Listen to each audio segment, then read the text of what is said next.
Uyunglele, touchdown Ross! They go with a run at 3rd and 3, and that's blown up right at the point. John Ridgway. Four-man front for the Dogs, drifting back in covers. There comes the pressure. Sway Walker, shot out of a cannon. Bennett, near side, pass is caught. George Pickens. Gary lost a yard his first one. They bank it to him, and smothering the quarterback is Tyreek Smith.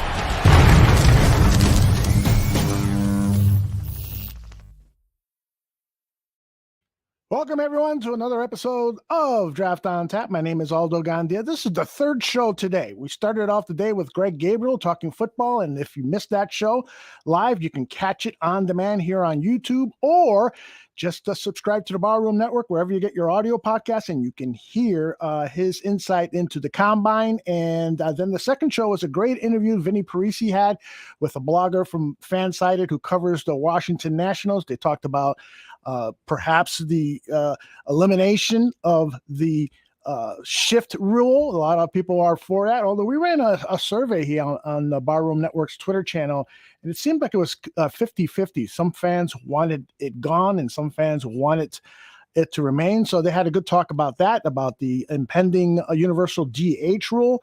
They talk a little bit about the Nationals, and now we have our third show, and it is Draft on Tap. The stars of the show are here. Danny Shimon, how are you? I am doing great. Glad to be back on the air with you guys today. Yeah, big day today at the Barroom, and it's going to continue on here with draft talk and some free agency talk, and the football talk never stops at the Barroom, guys. Never stops. That's right. 12 months a year. And Niel Stopczynski is here. Hey, Neil. What's going on, guys? How you doing? Doing great, man. How are you been? Well, battling the lasting effects of a sunburn, but no worse for the wear. How'd you get a sunburn? I was in Texas over the weekend, boys. I was scouting some high school kids. There was a couple big combines down there at Houston and Dallas. Mm-hmm. Saw some future, Bears All-Pros. Love it. Don't you follow me on Twitter? Although he was all over Twitter with his, he's living in Houston, and he's man, it was great stuff. Found a 17-year-old edge rusher. That's probably going to be a big deal in the class of 2026. Mm-hmm. I was off Twitter all weekend, so I missed all that good stuff, but I'm fortunate to be here to get your expertise on draft talk. Before we start talking about some of the prospects you guys have identified for us to evaluate today, we've got about 10 players or so, and I'm sure we'll be talking about some other players as people in the chat room want to bring up some names, and we'll see what we can offer them in terms of responses. I want to talk a little bit about free agency. I read a really good article by Gene Chamberlain, who writes for Sports Illustrated's blog, Bears Digest, I believe. And he said that the Packers offense, which, of course, Luke Getsy, the new offensive coordinator, is from, the Packers offense had most of their wide receivers, the vast majority of them were 6'1" and 210 pounds or over. And the Packers just have a big lineup of wide receivers. And so I ask you guys, just off the top of your head, because I know you guys, I didn't ask you to prepare for this, but off the top of your head, can you think of a free agent wide receiver who is a big target like that perhaps the Chicago Bears are going to target? Danny, I'll start with you first.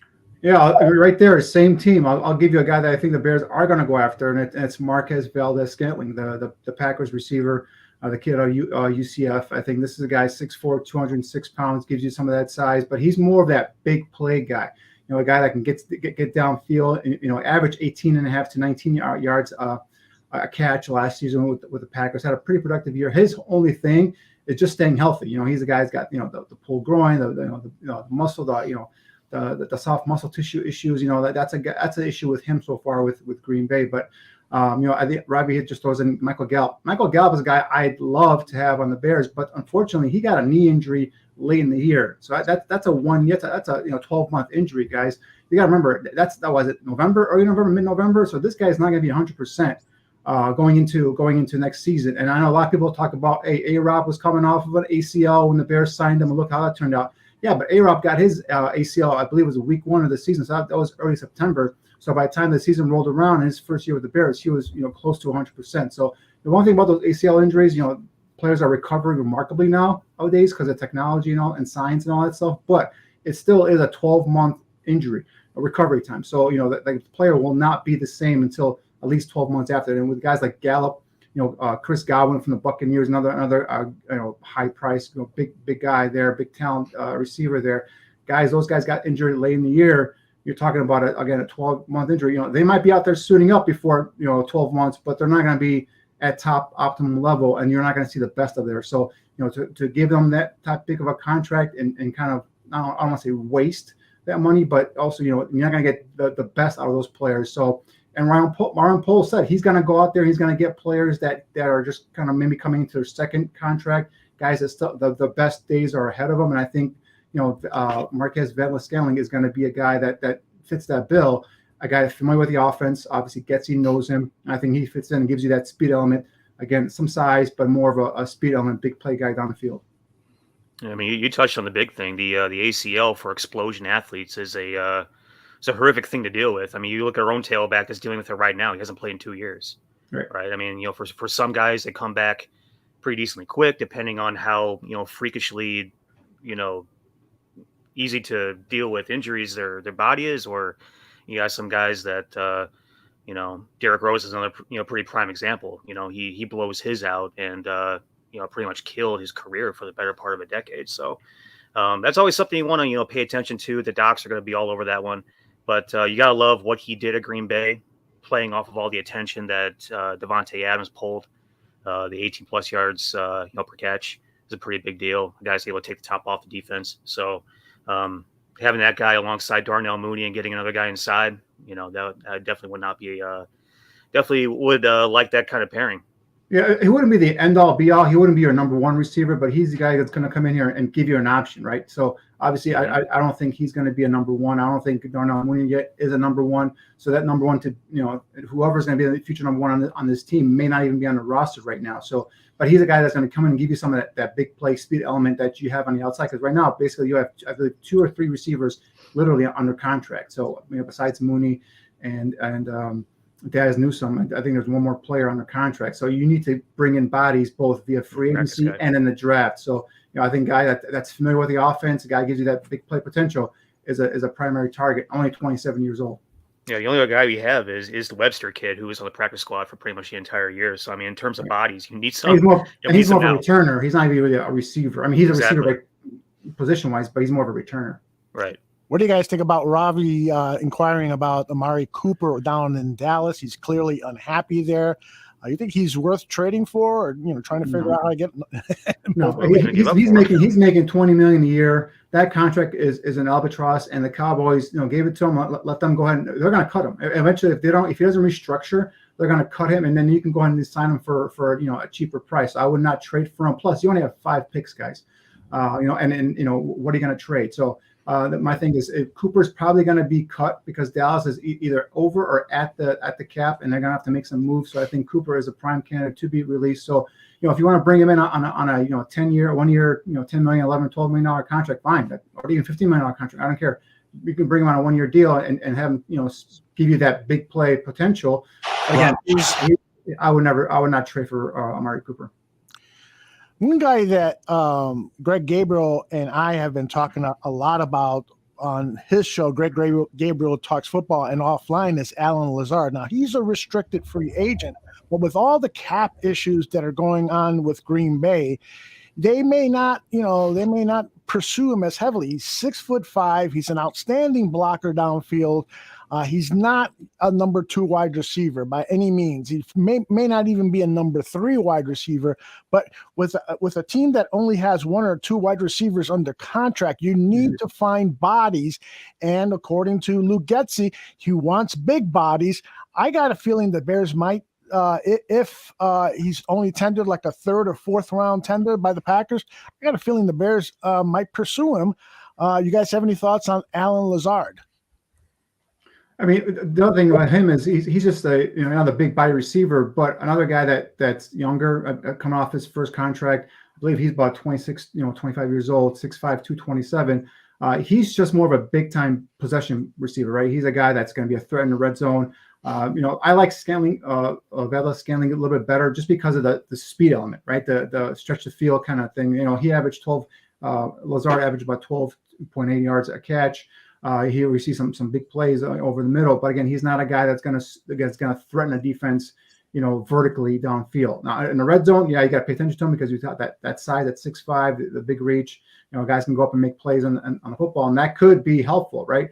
But he's talking about bringing some big play potential, some speed on the outside, some big play elements. His teammates, a guy I would be going for. Yeah. Ravi says that Aaron Rodgers made Lazard. You know what, Ravi? I'm under the contention that I think Aaron Rodgers did not do Lazard a lot of favors. If you look at that playoff game, that pass that Rodgers forced to Devontae Adams, who was open down the middle of the field for at least a 25, 30-yard gain, it was Alan Lazard. I think sometimes because of the special connection Rodgers had with Devontae Adams, he bypassed Lazard a lot of times. And I think that on a different team, Alan Lazard, all of a sudden, his production could almost double in terms of pass catching. I like the guy. I really do think he might be worth a third or fourth round tender, but we'll see. We'll see how that goes. I challenge you on that one because remember, Lazard dropped the pass earlier in the game, and Aaron Rodgers did not trust him to make that catch. So that tells me that the quarterback has no trust in his receiver if he bypasses a wide open Lazard to force it into a covered Devontae Adams. So that's another thing for me. So you saw it as a negative on Rodgers. I saw it as a negative red flag on Lazard in terms of the quarterback doesn't have a trust in him. Yeah. The other thing is that he's the type of guy that you want if you already have playmakers here, right? Because right. he's the third guy. We don't have enough playmakers on the roster as it is, so we have to go and find those guys first before we start, filling the roster up with possession receivers. Yep. All right. The other thing in that column, again, written by Gene Chamberlain over at Bears Digest for SI, he talked about the Packers having a lot of really super quick offensive linemen, and that most of their guys were at around that 300-pound or less weight because they wanted guys to get out to that second level right away. Yep. Who on the Bears offensive line, because all of them are going to have to lose weight, but who on the offensive line now that we know is under contract now is a guy who has that kind of potential for quickness? I mean, on top of my head right now, Sam Mustipher is a guy that's his game. He's a guy, he's a guy that uses that speed element, the quickness to be able to get out to a second level. He's a zone blocking scheme center. So that's why we saw when a one-on-one point at the point of attack versus bigger body, stronger dudes, he got rocked back and pushed back. So for me, James Daniels is a guy that if he's brought back, he could be your starting center. He's a guy that has showed the athletic ability to go ahead and, at the line of scrimmage, be able to complete reach blocks, which is, move, 2 or 3, steps to your left or right and be able to get to that interior defensive lineman and be able to seal him off or block him. He's a guy that I think can get out to the second level. We've seen some of the big highlights of him is in that Raiders game, just, plowing over that safety, getting out to the next level and being able to get to that defender and sustaining and maintaining his blocks. And that's what I've been scouting for here in terms of the offensive line, because they are going to bring in that, they're going to continue with that wide zone, the athletic linemen. So I'm thinking they're going to get guys that can move laterally and maintain their blocks at the line of scrimmage, and also guys that are good in space. So there's a couple of players today that I'm going to highlight that fit that bill to a T. Yeah. And any offensive linemen? Neil, what do you think about Larry Borum and Tevin Jenkins? Those the second rounder and fifth rounder from last year. Do you think those guys are going to fit into this scheme if the call is for faster offensive linemen? You think they're going to have any issues? I think that Tevin Jenkins showed enough movement in space to be able to function. Larry Borum, I like what he looks like from a physical and athletic standpoint after he lost all that weight. That was the one thing that we talked about last draft, when we were talking about, Larry Borum getting drafted. The big thing was he played last year at a play weight of like 338 pounds, I think. And he lost about 20 pounds going into the combine, which shows you a lot of intent and hard work and dedication. Sure does. And he came into this season, he looks a lot better. He moves a lot more smoothly. Where the hell did I go to school? But athletically speaking, the kid looks a hell of a lot better than he did in Missouri. Just gonna go ahead and tell you guys. So I think he's a guy that can work for sure. The thing with Tevin Jenkins will always be, and Danny and I went on and on ad nauseum about it during last year's shows. We don't think he's a left tackle. We think he's a right tackle at best. He's probably better as an interior guy. He was slated to be a left tackle. I know at some point at Oklahoma State, kudos to the kid. He went ahead and played whatever position they needed him to play. But the film just isn't there of him playing left tackle. And then the other thing about it is he hasn't been available. He's been hurt all except for 4 weeks since he's been in Chicago. So that's also a massive problem. So you have to account for that in terms of your draft class as well.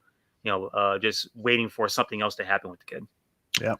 Have you guys looked at any of the tape of Tyler Smith, the offensive lineman from Tulsa? Don Burr, our buddy from Detroit, is asking. Any thoughts on him if you've looked at that tape yet? Got a little bit of him at the Senior Bowl. Senior Bowl, actually. Yeah. Other than Senior Bowl, I haven't seen anything else. Yeah, I didn't get around to watching a whole lot of game film on him, just based on how he looked at the Senior Bowl. Wasn't incredibly impressed. It was Chris Paul that was at Senior Bowl. Chris Paul was but I thought Tyler Smith, the Tulsa kid, was he at the East West Shrine game? I got my probably East West Shrine game. Yeah, it's one of the All-Star games that I saw him at. Yeah, but we could definitely do them for our next show, Don. Yeah, Don, we'll definitely have the guys look at it for our next show, which actually could be in about 2 weeks because Danny may not be with us next week. So, but we'll talk about our schedule later. All right, let's turn our attention to the guys that you have identified, that you have looked at tape at, and why don't you start us off, Mr. Shimon, with the wide receiver out of Purdue. His name is David Bell, and I love this guy. As I was editing one of these highlights, this tape, I just fell in love with what I saw, man. Go ahead. Yeah, this is a guy that's getting a lot of buzz, especially with that top 50 area, and obviously with that second round pick in round 39. I think this is a guy that could bring some of what we're talking about, right? We're bringing a guy that's got some experience, a guy that got some juice, and the guy that can make some plays downfield. So think about David Bell. You put on this kid's tape, and he's a highlight reel waiting to happen. 3-year starter. Guy has a basketball background in his high school playing days. You can see some of that translate here. Look at that play right there. His ability to go ahead and use his body control to be able to outstretch and get extend his arms away from his frame and make plays like that where he's parallel to the ground, I think are just tremendous highlights of this kid. And the thing about him is he's got the solid frame. Has those long arms you just talked about, so he can outstretch outside his frame and give you a nice big catch radius. Excellent body control. We just saw there again right here. Be able to contour and adjust to the throw there. He's not a burner, but he's got solid straight line speed. He's not a guy that's going to be a threat. The guy I looked at him a lot of times, and I watch him, and I kind of look at it, I keep remembering him is Michael Thomas at Ohio State. Some similar guy, guy's got good size, good frame, guy can extend and make plays out, over defenders. But he's not a burner, not a big time, downfield, stretch of field kind of, or stretch of defense, throw in defense kind of receiver. But quiet feet at top of his routes. You see him getting in and out of his breaks, nice and clean, quick and easy. Tough, competitive, catcher in traffic right there. The guy does not back down, will catch through contact. So that's what I love about this kid. And again, 3-year starter. Consensus All-American in 2021, terrific hands catcher. So I think this is a guy that, although he's not that burner I've been asking for, he does make big plays down the field because of his ability to go up and make contested catches, his ability to contour with that body control and use his hands to go ahead and pluck the ball out of the air and just as a big play threat, a highlight reel catch maker every time he's on the field.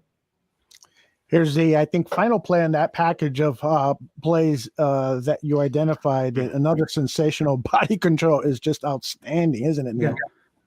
Just had to throw up a clip against Notre Dame, didn't you, Danny? I had to. I had to put it in this little thing. I'm glad you noticed that one, Neil. I'm glad you saw that. Just had to do it to me. And I'll tell you this. I also, I'm always interested to hear these guys and how they handle questions and so forth. And so I found some videotape. He was interviewed by, of all people, Matt Leinart, who I don't know why this guy is still in existence, but he's got a job over at one of the channels, Fox Sports, I believe.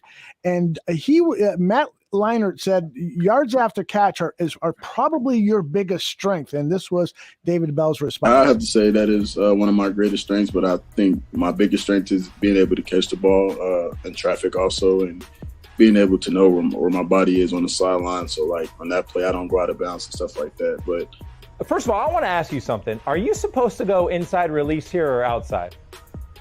I knew it. I'm telling you, I knew it. I watched this play, and I'm like, that for a quarterback, we're not expecting you to go inside. Talk us through this one. So, initially we're supposed to go outside, but through the whole week of preparation and practice and just being able to pick up on how the defensive backs play throughout the game, I knew it would be tough for me to get outside because in previous situations I wasn't able to get outside. So I just decided to kind of do my own thing and slip inside, and luckily Aiden still threw me the ball. Not only does he have great body awareness, but he also has the awareness of, while in practice, he sees what's working and he makes adjustments in the game. I'm not sure some coaches would like that, but I'm certainly impressed because he's delivering results. What do you guys think? Yeah, he's a student of the game. This guy, he's tall. He's his head is on straight. He's into the film. He watches the defensive coverage. He sees tendencies. He can see what defenders are doing.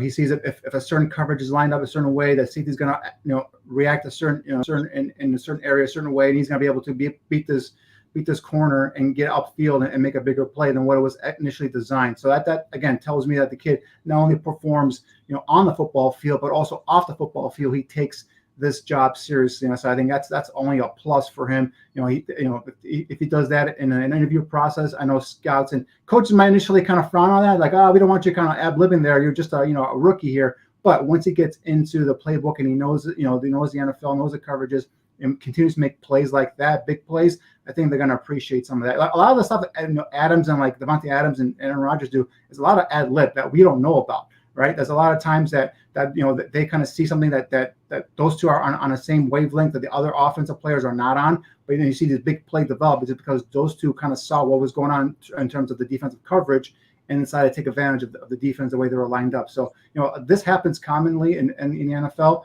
So I think that's just a plus. It shows you that this kid is pro ready as he comes here at the next level.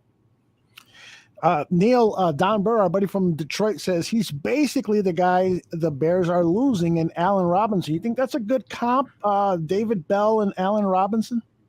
Well, I'll tell you what, I watch a ton of Big Ten football, especially now that I'm dating a Purdue fan. But, it's I can't escape it. I really can't. I try to. But I try to escape you. I try to escape, watching Purdue.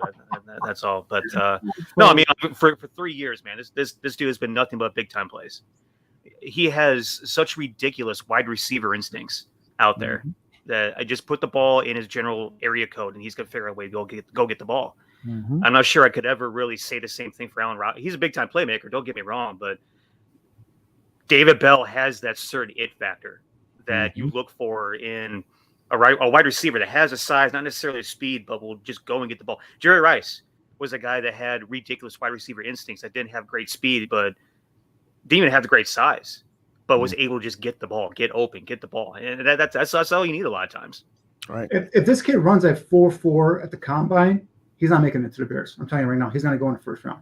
And He'll probably be a 4.5-ish somewhere. The only reason he's going to drop is because that's the lack of speed, that ability to stretch the field and be that deep threat. And again, Neil was right. He's a guy that his instincts, his body control, the ability to go up and make a play on the football. It's like it's all there. The only thing he's missing is that big play speed, if you will, to be a threat, a home run threat. And I think that's the only reason he might not make it in the first round. He might still go even if he runs a 4.5. I'm just telling you, like right now, if I'm the Bears, it's him, and there's another player I'm going to talk about later that I'm kind of hoping and praying that they fall there at number 39. Very good. All right, Neil, why don't you take us to one of your 5 players? You name the guy, and we'll follow along.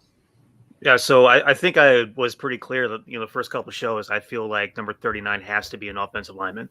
I feel like this is the weakest part of our team. it's easily the place that has the least depth, and you need the most protection on a young quarterback that's still trying to learn. And so I also try to focus on a little bit more on the guys that we touched on the previous two shows from the Senior Bowl. And so I think the first guy I'm going to start off with is Zion Johnson, kid from Boston College. Might be my favorite player, my favorite offensive lineman in this draft, not named Trevor Penning from Northern Iowa.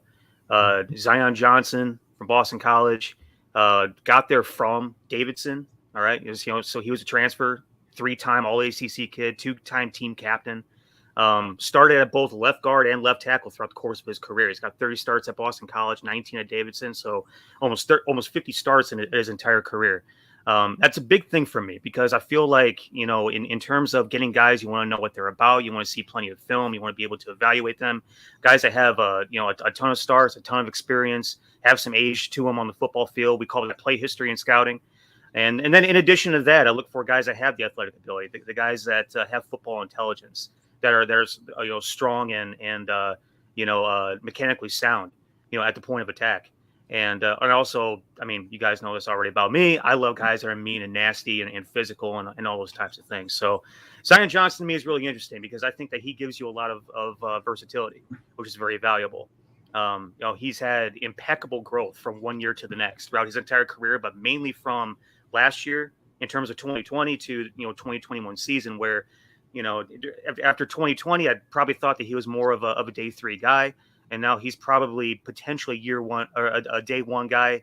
I think he could be around at pick 39 to fall to the Bears, on day 2. But he got there through work ethic and dedication, man. He's got phenomenal balance and base. He's got strength at the point of attack. He's good with his hands. He's got strong hands. He can hold block.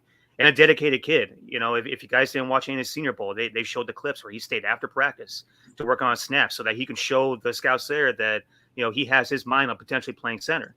And when the guys asked him questions about why he was doing that, he said, just like, the guy we were just talking about before, he wants to be able to play anywhere the coaches want him to play. And so, the kid's pretty impressive. There was some snaps that I put up on Twitter a couple weeks ago during the one kid from UCLA, Otito. He got himself so far out of position, but still had the strength and athletic ability to recover and still use his hands to guide the defensive lineman around the quarterback. There's things to be said about kids that have the recovery to be able, the strength, the recovery strength and recovery speed, the recovery power to be able to pull off a move like that. But I mean, basically, he dominated his opportunities down there at the Senior Bowl, and he's a guy that you look at him as a first year as a full-time starter at Boston College, had a breakout year. Resulting in second team all conference and only 7 starts. He's a quick, twitchy dude. He went from average build to a pretty well-built guy. He spent a lot of time in the weight room in the offseason from 2020 to 2021. And the other thing I didn't see in 2020 that I saw in 2021 was his ability to attack defenders. He was a guy that essentially just let the guys come into him and hold his blocks that way. He didn't seek out contact.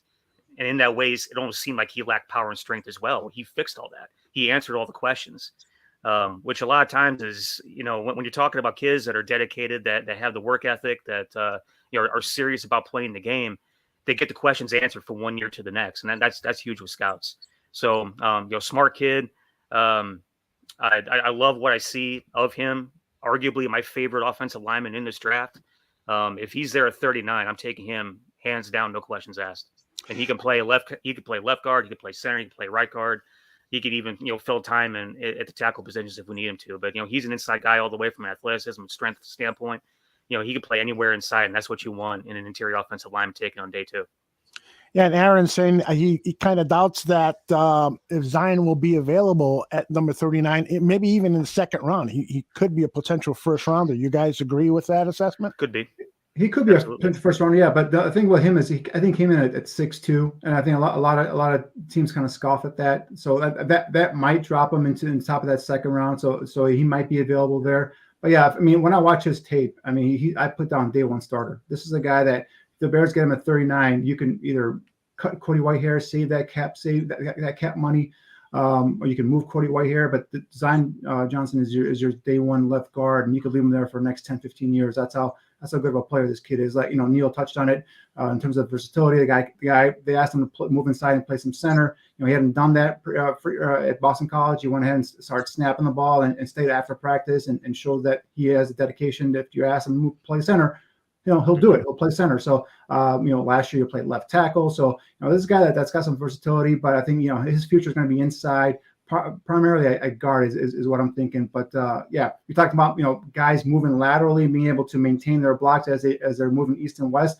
Zion Johnson fits the bill here. He will be a guy that'll fit nicely in that zone scheme blocking system that the Bears are still going to implement this year. 100%. To give you guys an idea about his size, he measured at 6'0", 2'6", with 6'2", 3/4", 314 pounds. Massive length measurables on the kid. He had almost 11-inch hands, which is just, a beast of a hand, bigger than even Aaron Donald's hand, who notoriously has massive hands. Almost a 34-inch arm, almost an 83-inch wingspan. For a dude that's only 6'2", those are massive length measurables that are only going to help him even more, playing inside against those mean, nasty dudes. Yeah, plus the versatility is awesome to have on your roster, right? If you're playing a left guard and the next thing you know, your left tackle goes down, you can just move him out to left tackle. He's got the experience. He can go and fill in there for your left tackle just to get you through the football game as well. So, that type of versatility, having an offensive lineman that can play multiple positions. That's why I'm a big fan of Alex Bars. Alex Bars, that I think got no respect from the previous coaching staff. A guy could play left tackle, could play right tackle, could play right guard, left guard, even play some center. I think he even started a game against the Titans 2 years ago at center. So, that type of versatility and an offensive lineman, saves you an extra body on game day. Having to make another, alignment that available just so if he's a tackle or if he's a guard, a guy that can play all 4 or 5 positions on the offensive line is very, very valuable on a football team. That's the guy you got to bring back, in my opinion, too. Just, offshoot Alex Bars. Aldo kind of got me off track talking about Tevin Jenkins and Larry Borum a little bit, but when he asked me that question, man, I was going to talk about Alex Bars, but that's a dude that was on the hook for $800K last year. You could probably re-sign him pretty cheap, put him on the roster, fill a spot if you need to. The kid's big, he's athletic. He was the extra blocker for all of last year.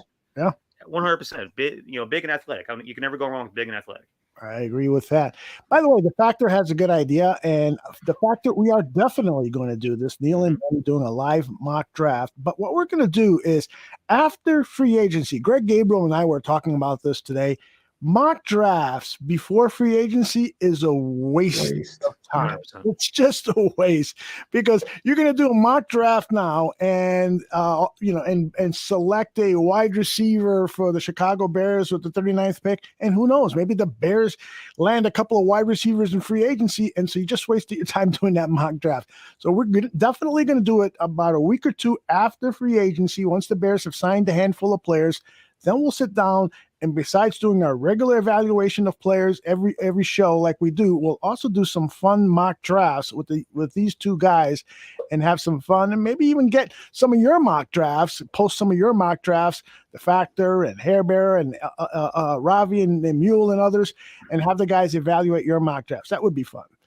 All right, Danny, let us take you to your next player. Let's see what I got here on my little list of videos. I think I have Mr. Kyle Phillips, the wide receiver from UCLA.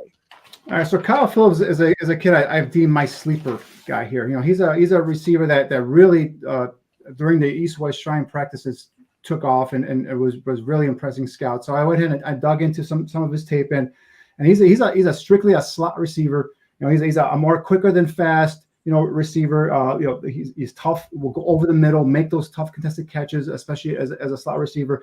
But I love this kid's blocking. Look at the way he blocks here on these tape guys.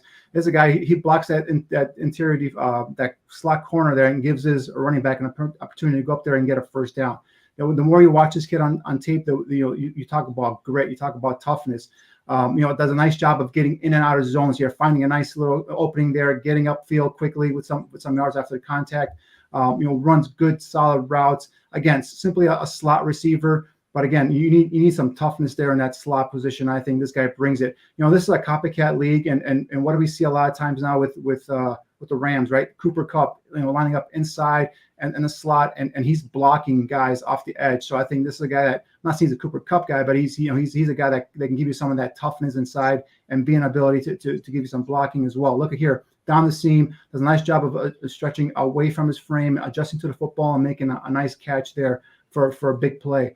Again, we're going to see him here go ahead and take on this blocker here. And what does it do? That block right there on a fourth down play allows his teammate to go ahead and convert that first down. That to me might not come out on a stat sheet, but that to me is a winning play. That's a winning football play for me. So I love seeing guys, especially guys that, you know, that's why I come my sleeper guy, because he's a guy not a lot of teams, unless you watch West Coast football, you know, late at night, Pac-12 football, and you watch, you're a big UCLA fan, you probably never heard of Kyle Phillips, but you put on his tape, you watch that blocking effort, you watch him go down the middle as a slot receiver and be able to, you know, again, not a blazer, more shiftier, more quicker than fast kind of receiver, but a guy that's going to be reliable over the middle and give you a nice blocker in that slot position.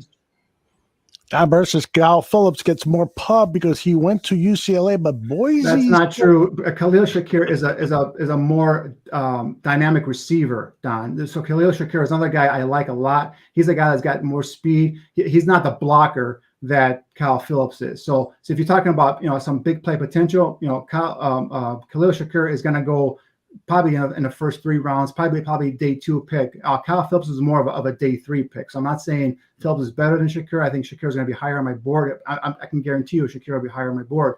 But we're talking about a sleeper pick here, a guy that not a lot of people have heard of. That's why I bring up Kyle Phillips' name. But Shakir is a player as well. But he's more dynamic. He's a more guy that's more twitchier. I got to get upfield quicker. You know, I was watching Chad Muma, Wyoming tape versus Boise State, and all I could see is Khalil Shakir, you know, grabbing, you know, little, you know, slip screens and getting upfield 10, 15 yards. So he's a guy that's going to be a solid pickup for some team, probably 3rd round area.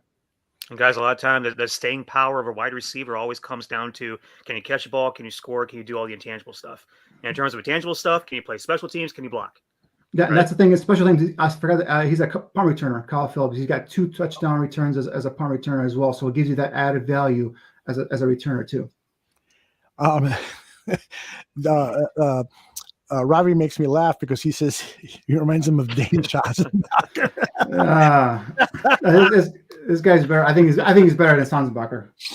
Yeah, and I actually after I watched a couple of the clips, I said, you know, he kind of reminds me of Daniel Braverman a little bit, although he's bigger than Braverman. I believe Braverman was 5'9", 5'10". He was a big favorite of draft Dr. Phil, but it never worked out for Braverman in the NFL. All right, let us turn our attention now to one of Neil's selections. You name him, and we'll follow you. Gonna go with Ed Ingram from LSU. You know, I talk about him a lot, and I know Danny hates it, but I love it.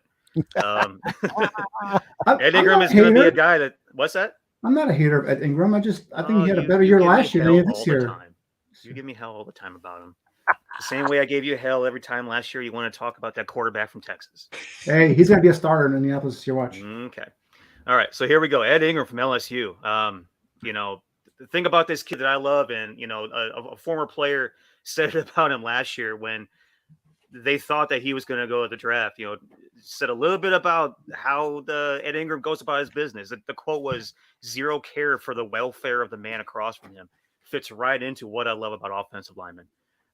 So he's an interior guy, guys. He's 6'3" and an eighth, 317 pounds, big old 10-inch hand, 33 and a half arm length, almost 84-inch wingspan. 4-year starter at LSU, played 45 games, 34 starts. Sat out the 2018 season. I'll talk about that in a little bit. But he's a dude that's tough. He's stout. He's strong. He's powerful. He controls the line of scrimmage. He's got violent hands. He's tough to beat. Good instincts. He anticipates his opponent. Has enough athletic ability and short area twitch to mirror the guy across from him. In 2020, he started left guard. He was a backup at left guard in 2019 and started as a true freshman in 2017. Around that 2018 year that he didn't play. And especially last year, he impressed me in the run game, the passing game. It's what really got me going on from the very beginning. Both in the run game and the passing game really impressed me, and he really rose up the boards that way. The biggest question to me is the background check on him, and which I think has been answered, but it was a lingering thing that may or may not have forced him to stay the extra year. But he said all 18 with a suspension for an arrest from an alleged sexual assault. The charges were dropped, and 2018 turned into a redshirt year. All the interviews that he's had to take up with the NFL guys over the course of the past 2 years, a lot of that has been cleared up, I would imagine, especially if he's still being projected as high as he is. But the character checks, as long as they come back good, this kid is definitely going to be a day 2 guy. He plays with attitude, he plays with aggressiveness. He doesn't have, the just the raw brute strength power that some of the guys that we've talked about this year and last year, have possessed. But he's got really good feet, and he has that prick mentality, right? So in terms of toughness and physicality and mean streak and prick, he checks all those boxes. If he's a guy that falls to the Bears at 39, or even if we go a different direction at 39, he could also still be potentially a guy that's there later on day 2 in round 3. I think it was 71, right? I think it's pick 71. So he's a guy that could be there anywhere on day 2. He's probably a guy you start at right guard. Just given the fact you won probably a little bit more of a twitchier athletic guy at left guard. But he's definitely a guy that I want on my roster. Yeah, for me, obviously LSU SEC guy. I love those kind of players, and I agree. I think he's more of a north-south power guy than, for me at least, than he is an east-west zone scheme kind of guy that can move laterally and maintain those blocks. So that's why I don't know if he's an ideal fit for the scheme that they end up running here in Chicago. But we saw him there running some power. Out there, getting out there and pulling and some counter trade there. So I think that's more of like the gap power scheme. And I think I see him, being utilized there. Like just like last year, was it 2 years ago when Ben Cleveland from Georgia was coming on? I liked the guy. The guy was a man mover, but he just couldn't move laterally. And I think, even though Ed Ingram is a better overall athlete than Cleveland, I just didn't think Cleveland would be a fit in the Bears, and I think he went to a team that utilizes him like the Ravens. So he's got to be in a right system to be able to go ahead and get his maximum potential out of there. I just don't think a stretch zone scheme is going to be an ideal situation, ideal place for Ed Ingram to go ahead and play there. I think he's going to be more suited for, like I said, the gap power. The guys like the Cowboys, guys like the Ravens. Those kind of systems of guys where they have their guards get out in front and pull. On counter trades, power plays, and all that stuff. And I think that's where he's going to probably excel. I'm telling you, the guy does have some power. I mean, when he zeroes in on those defensive backs, those guys are flying. The kid can move better than you think he can, man. I've seen the kid live. I mean, he can move now. Mm-hmm. Good stuff, man. Oops, wrong camera. All right, let's move on. Who do you got next, Mr.? You tell me who you want. Who you want? Oh, okay, I love being in charge. How about Mr. DeMarco Jackson, inside linebacker from Appalachian? All right, so this was a request from last week. Someone in the chat asked us about DeMarco Jackson. I told him I hadn't seen him other than what I saw at the Senior Bowl, so I went and put on some of his tape And this guy's he's got some NFL bloodlines. His cousin Maurice Morris played in the NFL for the Seahawks and the Lions. This is a guy that Sun Belt Defensive Player of the Year in 2021, first team All Sun Belt, team captain, 2-year starter, played 53 games with 32 starts. I put him on, and the first thing I talk about is solid body composition. This guy is just stout. He's got a stout frame. He's got that burst and acceleration to close to the ball, carry quickly. Here we see him coming on a delayed blitz. Look at that burst. He'll get to that quarterback, make him rush that throw and cause an incompletion. So I love seeing that right there. Talk about a guy on delayed blitzes. You could bring him in and he can provide something in terms of a pass rusher. Aggressive on his run fits. The guy closes in on the hole quickly and is aggressive. He's more of an in the tackle box type of linebacker. Than he is a guy that can go sideline to sideline. So I think if we were running a system like last year where we had a 3-4, we had 2 inside linebackers, I think he'd be a nice fit next to Roquan Smith. But I think now that we're going with the 4-3 and we're going to need more sideline playmakers, I think that's where some of his limitations might come in. Now, unless you move him out as a strong side linebacker and ask him then to fall in the coverage, which at Appalachian State, they rarely use them in coverage. There were some opportunities where they had them, going downfield with a tight end or a back out of the backfield, and it wasn't really that pretty. But again, it was some clips. It wasn't a majority of the time. So that's something that maybe he can get coached up on. But in terms of and this is the play where he was blitzing, but he was picked up. But his tenaciousness, he still was able to get to back into the backfield. Right. The guy plays hard, no doubt about it. Runs to the football. There you go. Right then again, talk about that burst, that speed, right? When you see a player, a ball carrier, whether it's a quarterback or a running back in the open field, and you're a linebacker, you want to see your linebacker get to him quickly. You don't want to see that offensive player be able to get an angle on the defender and get around him or get past him for a big play. So here again, look at that run. If you can play it again, although real quick,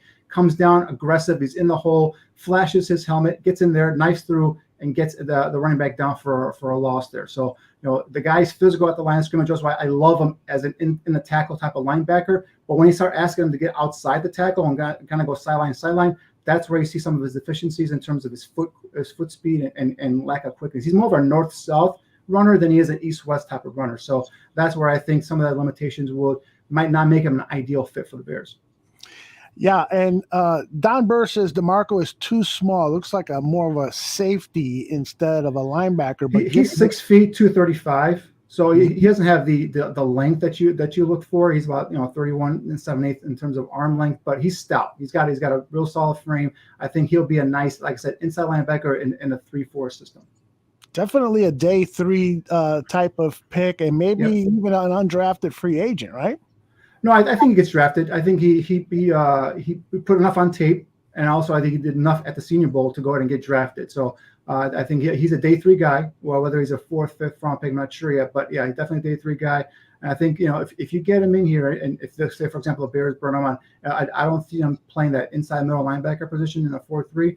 But if you move him to the strong side, but then his length and his size might come into an issue, because now as a strong side linebacker, you're going to be asked to run downfield and stay with a tight end down the seam, or maybe the tight end on those crossing routes. And I just don't know if athletically and size wise you can do that. So we'll see where he goes. But yeah, I just don't think he's an ideal fit. Love the player, love the way what he does on the football field. I just don't think he's an ideal fit for the Bears. Correct me if I'm wrong. He'll be in Indy next week. Yep. I should be. I haven't seen the official list yet, but he should be in India. Yeah, I'd be surprised. I thought I saw him on there, but I could be wrong. Very good. All right, Mr. Stopczynski, give us a name and we'll follow along. Yeah, we'll go right down the list. I'm going to go with Andrew Stuber from Michigan. Andrew Stuber checked in at Senior Bowl at 6'6", 327. Length measurables of 10 1/8, 34 1/8 arms, 81 and 3/4 wingspan. Just a big, long dude. All-America at Michigan, all Big Ten, academic all Big Ten. He was alternate team captain, so he's very highly regarded in that conference and amongst his peers. Like I said, great size and length. He's balanced, stout at the point of attack. You can pick him up and put him down in terms of his feet. I didn't think he was necessarily special athletically, but he gets it done. And the way that he gets it done is that he understands. He's instinctive and anticipative, if that makes sense. He knows how to execute a variety of blocks. He can down block, he can zone, he understands angles, he understands leverage and positioning, he can combo, he can climb levels. The Ohio State game I thought was particularly impressive in terms of all those things. The Iowa game was really good as well. But, some of the things that you saw at the Senior Bowl is that, he can easily play in size where they had him a lot of times. Extremely strong and consistent blocker. He shows excellent functional strength. His upper body and his core at the point of attack is pretty special, I think. And, he drives his legs on contact. He's been coached up really well. He understands the fundamentals of the game, mechanically and technically sound. His feet, he shows quickness. I like his base. He's not that prick that I talked about with the last guy, but he's a strong, tough dude. He competes and he battles. He's a guy that again, he plays right tackle in Michigan. I think he moves inside and plays some guard. He's a guy that could definitely function in this offense, I believe. And I think he showed a lot at the Senior Bowl that he can do that. Film's really good. The Ohio State game, the Iowa games are the two games I really focused on in terms of, going on kind of a deep dive with him. I like him a lot. I think he can definitely be a Bear. At least in terms of his mentality, he's got it. Good stuff. Shimon, for Stuber, I like the kid as well. I like Michigan offensive lineman. I like Wisconsin offensive lineman. I like guys that those are well coached, guys that play hard, and guys know how to get leverages and angles and all that stuff. But again, for me, when I saw him play right tackle, I'm like, this guy is speed deficient. He's gonna get burned on the outside. So that's why at the Senior Bowl, there was no surprise that they moved him inside in guard and play him in guard. Again, going back to same thing with Ingram. I think Ingram's even more athletic than Stuber. So if I'm having some problems seeing Ingram play in the wide zone and being able to maintain his blocks going laterally, I think I'm gonna have the same issues here with Stuber as well. However, we saw Larry Borom, last year after the draft, we cut down some of his tape, and he was a bigger, heavier dude, and he's a guy that lumbered. But then he lost about 40 pounds, came into camp, and next thing you know, he's a guy that's moving better on his feet. So if something like that happens with Stuber, drop some of that bad excess baggage and gets a little bit quicker, if you will. Obviously, he's not going to be super quick, but just enough to be able to. Because the one thing I want to see with my offensive lineman, especially if you're going to ask him to move east and west, is can you maintain your block? It doesn't have to be pretty. It doesn't have to be like the best in terms of technique and all that stuff. But can you maintain your body in between that defender that you're assigned to and either the ball carrier or the quarterback, especially when you're asked to move laterally. So that's the one question mark I have about Stuber. I agree with Neil. He's going to be an inside guard. And I think in the right position, in the right system, I think this guy's a 10-year veteran. Guys, let's go to North Dakota State. Both of you guys had this guy on your list. Danny's brought some tape along, so let us talk about North Dakota, not North Dakota State. North Dakota. What did I say? North Dakota State. Oh, I'm sorry. I get those confused. It's okay. You had Trey Lance on your mind from last year's live draft. Exactly. So this is the guy that we talked about last week, guys, at the Senior Bowl. I think this is a guy, his measurables really caught my eye. It's 6'6", almost 6'7", 310, 35 and 1/8 arm length. Right away, I'm looking at a left tackle. He's got the length, he's got the size. Now I want to see, does he have the athletic ability? You put on his tape and you see this kid, he's light on his feet, right? He's a got FCS second team All-American. He's an athletic left tackle prospect, which I love to see, especially with that combination of that length. Tremendous size there.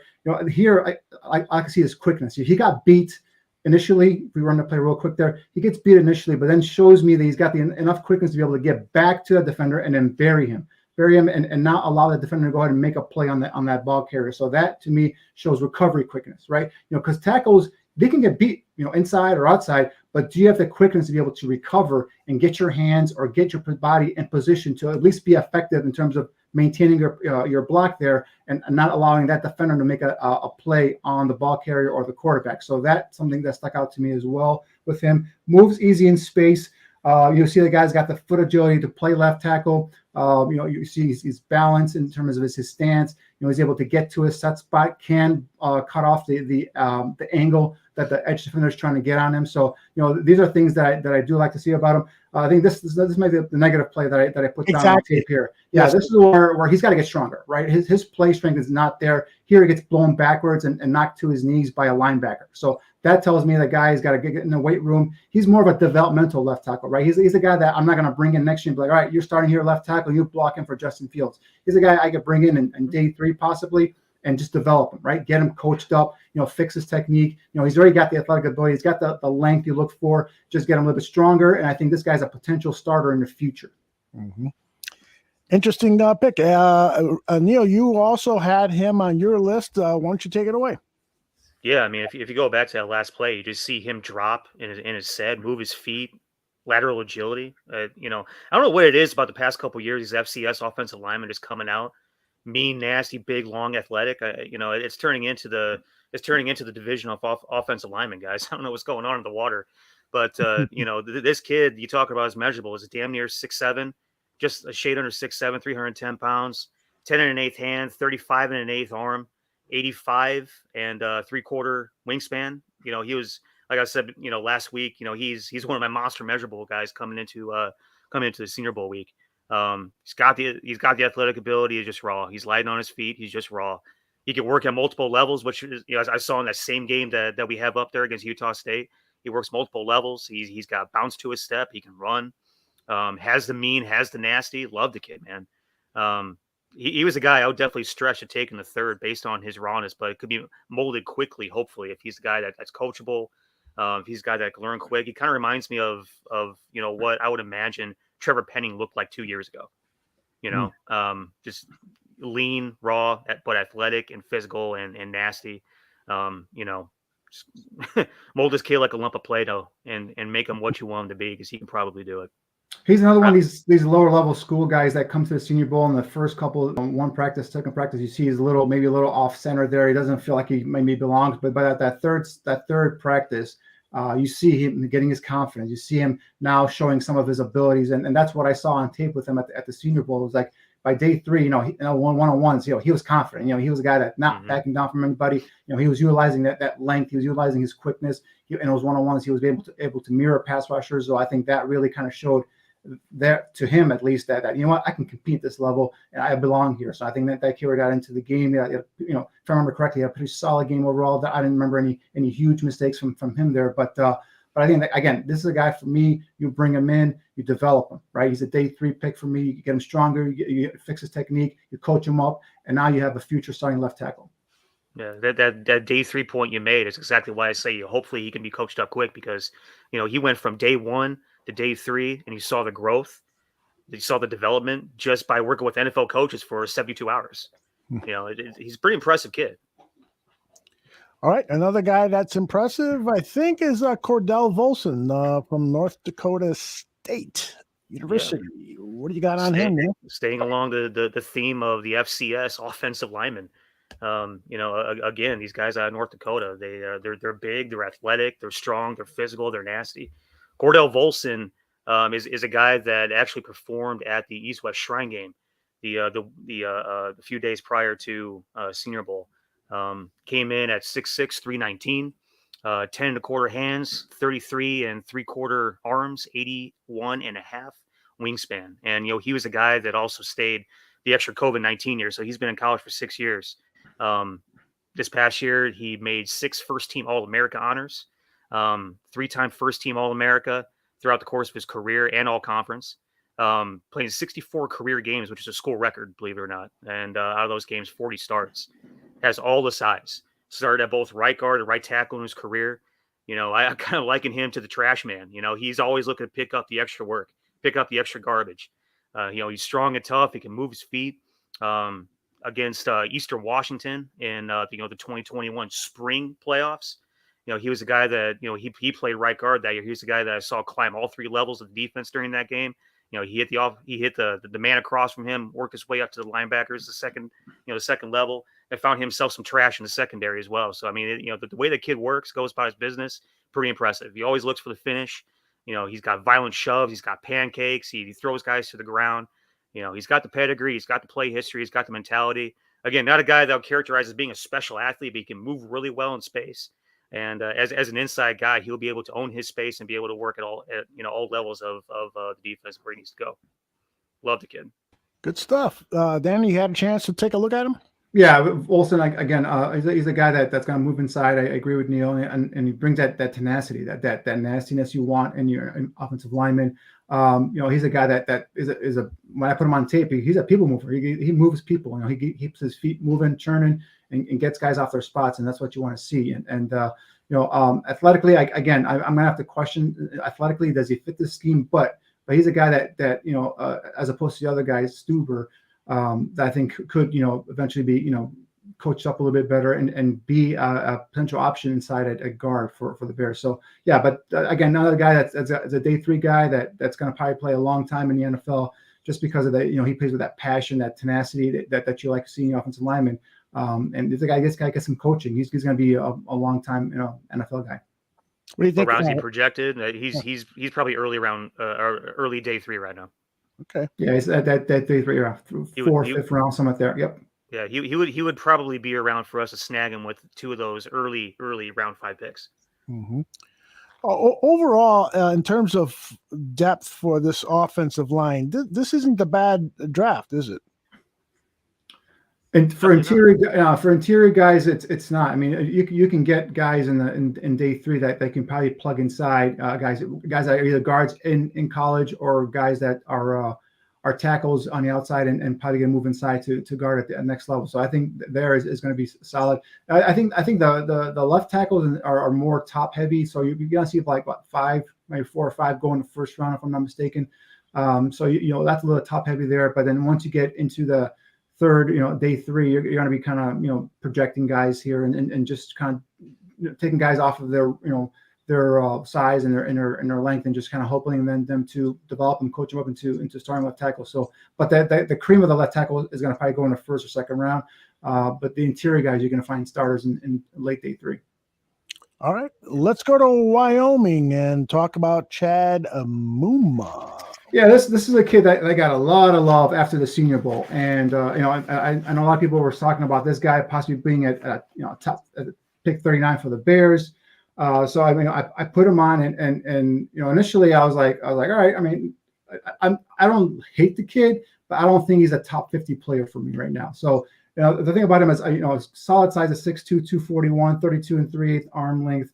He's an athletic off the ball linebacker who's solid in space and in coverage. Okay. What you're going to put on his tape, you're going to see it at the athletic ability, his ability to go ahead and with those loose hips, be able to stop, start. He can drop those hips, change direction, fluid mover in space, high motor, high effort guy, always flowing to the football. So in terms of a fit for the scheme, this is it. He plays hard, plays fast. He's not physical though. Now that's the thing for me is he's not a physical linebacker.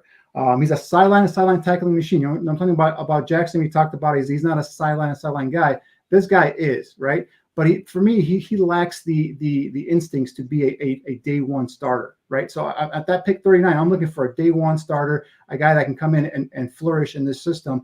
And I just think he right now, I haven't gone through all my grades yet and grade all the players, but I think he's edge top 100, right? So there's no way I'm taking this guy at pick 39. But all the rave after the Senior Bowl was because was that he's a viable option at 39. I say no, he's not.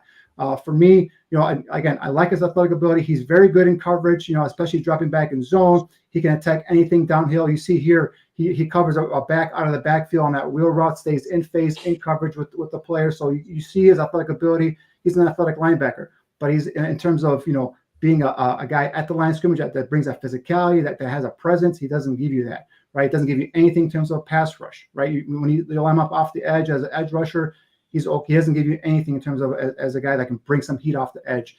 Blitzing, you see him get stoned by one blocker in the middle of that offensive line. So again, not a guy that gives you much there in terms of a pass rush. So he's very limited right now. Just an athletic, off the ball coverage type of linebacker. And for that, I do not use a top 50 pick on him. Yeah, this is the one play here. It's where is it? I think this is it here. This is the negative play where you had him coming in and he gives up a big run. Yeah, so he tries to dip inside. So he doesn't take. I think that was a receiver there trying to block him there at the edge. Maybe even a tight end. Doesn't come up. It doesn't stone him at the line of scrimmage. Stack him and then shed him and make a play. He tries to dip his shoulder and go around the blocker. And that's what he does against the bigger body guys too. He sees those big body guys come up, ducks underneath and goes around them, tries to slip those blocks. But this is a tight end or a receiver. I couldn't catch the number. But you got to come up there. You got to stone this guy at the line of scrimmage. You got to hold your stuff firm there. Stack, shed, find the ball carrier, and get the football player. Instead, he tries to dip, gets out of position, creates a wide open lane for the ball carrier, big time run. I don't like that play. And this was a positive play. Right. So this is him dropping back in coverage. Anything underneath, you see him there reading that screen coming out of the backfield. That's a good job of recognizing what's going on there. And now he's kind of baiting that quarterback to throw that football to that running back, throws it. Now he attacks downfield. Now you see his athletic ability and his ability to go ahead and wrap up and tackle in the open field. The guy's got some positive traits. I'm not saying he's a non-starter for me. I'm just saying that right now at pick 39, which is what everyone was talking about, he's not a guy that I could see him being there and being someone that's going to contribute to me right away as a starter next year. I think he needs some time to develop. So if you're talking about pick 71, maybe even later in that's fine. You need an athletic linebacker, but I bet that pick 39, that's too rich for my blood for this kid right now. Yep. J2K says he's a little late to the show, but he's going to leave us because he's going to start the show all over. So J2K, you're going to love the start of the show where I'm on camera all by myself for about 30 seconds. The highlight of the show. Yeah, right. Great stuff. Let's see. I got one more piece of tape here that Danny submitted. I believe it's one more. Nicolas Petit. I can't pronounce that name. It's French. I'm not good with Petit Ferrier, right? Am I right there, Neil? Petit Ferrier. You got me on that one. I haven't watched a whole Ohio State this year. Well, this guy is a player. That's all. Yes. That's all I can tell you. I love this guy. A consensus 5-star recruit, basketball background. Started at both left and right tackle for Ohio State. The thing about him is, is about 6'4", 315. So his height isn't ideal, but I think that's something that we can kind of cement after the combine when we get the actual measurables on him. But good athletic ability, active body with that athletic frame, lateral agility to move east and west. We talked about guys that can maintain their blocks going east and west. This guy does that. You see some of that basketball background, the athlete, and some of the way he springs out of his stance, gets to that next level and gets to that second level run fit, and is able to be a presence there at the next level. So love some of that. I love the way he uses his hands. Once he locks up the defender's chest plate, the guy he stones walls his pass rush. So I think that's a key there as well. Can get inside leverage on a defender, on an inside defensive lineman, and then use his feet to go ahead and move the guy backwards. So he's not a guy that's going to be thought of right away as a power blocker, but once he gets his leverage, he knows how to get that body weight into it and move a guy off his spot. Very good zone blocker, very good blocker in space. Quick out of his stance. We'll see some of that here in these highlights. And then the guy can flip his hips, get into the gap there, and seal off any sort of backside pursuit on those outside zone stretch runs. So that's key for left tackles here in this system is get those hips flipped, seal off any sort of backside or rusher coming down the line there as your running back's trying to stretch that run out to the outside and find that lane and cut up and get into the next level. So I think this is a guy athletically fits a left tackle spot. I think he's a guy that technique wise, there's some things he can clean up. His footwork can get a little sloppy. I still want to see all of his measurables. I just want to make sure height wise, he's about 6'4", I think. Length wise, we'll see. He looks on tape, looks like he has, solid in terms of arm length. We'll see how that comes out at the combine. But athletically, you talk about a guy that can come in and develop into a future starting left tackle. This guy definitely is it. So this guy, we talked about earlier in the show, there's two guys that I right now have earmarked are the guys that I've scouted, in tonight's show. I've earmarked for pick 39. It's either David Bell, the receiver from Purdue, or this kid here at left tackle.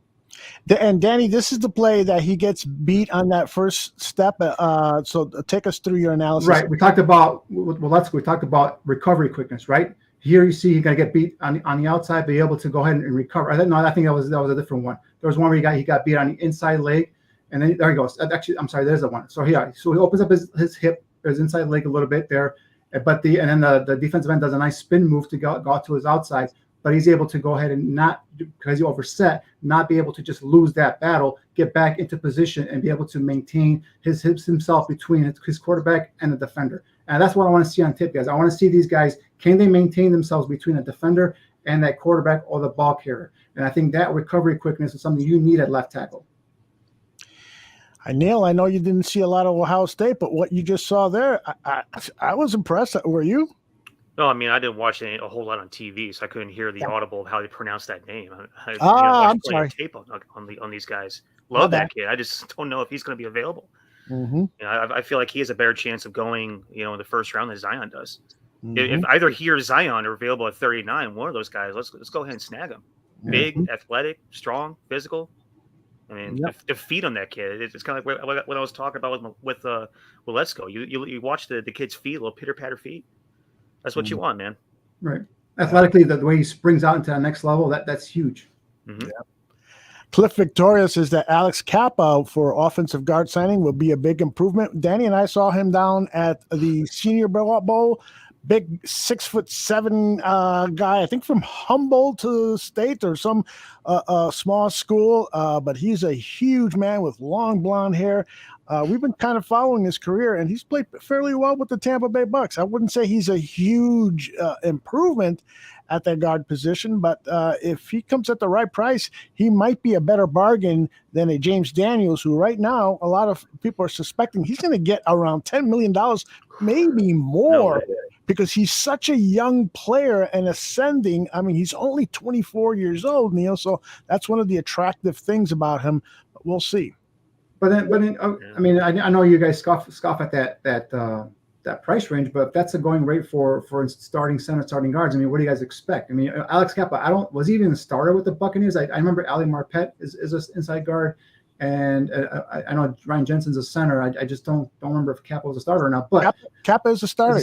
Okay. So, I mean, but the thing is, like, 24-year-old James Daniels, a guy that can, I think his best position is center. I think he was done wrong by moving him from left guard to center to the right guard. I think you keep him at one position, whether it's guard or center. I think he's a guy that can be a long-term starter for you. You know, guys want to rag on this guy, but he's a second-round pick, just 24 years old. And again, Ryan Poles said he's paying guys based off of what they are going to give you in the future, not of what they've done already, right? So I think, if Daniels goes at $10 million, again, it could go crazy. It could go at $15 million. Now I'm talking about a little bit too much money, but for me, I think I signed him at $10 million. It's reasonable for a starting offensive lineman. And guys, I've said it before. I put him at center. I just let him be there and let him be a starting center. Yeah.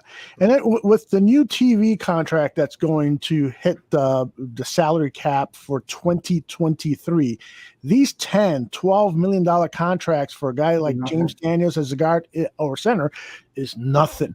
We're going to see an explosion of salaries because this new TV contract is a big bonanza for players and stuff. It's just like we've seen in the past. We saw Jay Cutler's contract. Everybody was criticizing Jay Cutler's contract. A couple of years later, he was probably in the mid tier of paid quarterbacks. It's just going to evolve and explode.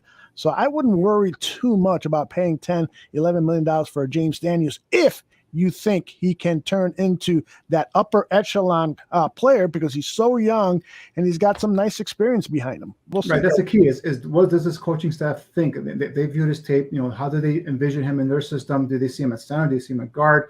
And now you got to put a value on him. Do you want to go and get into a bidding war to keep him? Do you want to just let him go and think you can replace him? Remember, you guys only have 5 draft picks. You have limited cap space.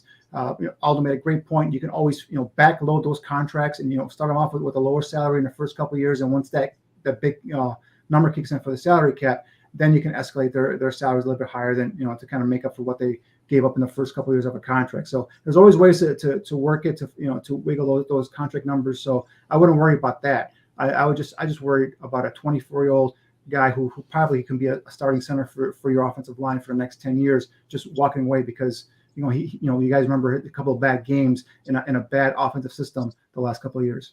A couple of bad games. He spent almost as much time in the backfield as David Montgomery. Jesus Christ. Talk about bad games. I mean, how many times do you see him making better blocks downfield? It's like we always highlight the bad plays, but we never highlight the good plays, the good blocks he does. Remember he got hurt last year. Was it 3 or 4 games into the season? Tore his pec muscle. He was playing damn well at left guard last year before he got injured. So that's another thing with Daniels. If you want to knock him for not being always available and kind of being, a little bit injury prone, if you will. I mean, this past year he had a solid season. So I think, he had some bad plays. But I mean, guys, can we really knock these players or entirely, right, based on what they came from in terms of coaching staff? I mean, look, his offensive line coach, the great Juan Castillo, was hired as a tight ends coach by Washington. So if he's a great offensive line coach, why the hell is he a tight ends coach for Washington? So, again, I question Mike Fury. Hey, guys, he's still jobless. Also, what a shocker. Mike Fury is not out there, doesn't have a job yet. So, again, the great Mike Fury still out there without a job. No freaking receiver ever got better under his watch, period. Done. So that's the thing is like, do I really kind of, put James Daniels as a total bust because of the fact that I saw a couple of bad times he got knocked back in the backfield? Cody Whitehair got knocked back in his ass back in the backfield a couple more times. He's still, no one's calling for him to get cut and released. So I just think that James Daniels is a guy that got a ton of potential, a ton of talent. I just would not give up on him so quick.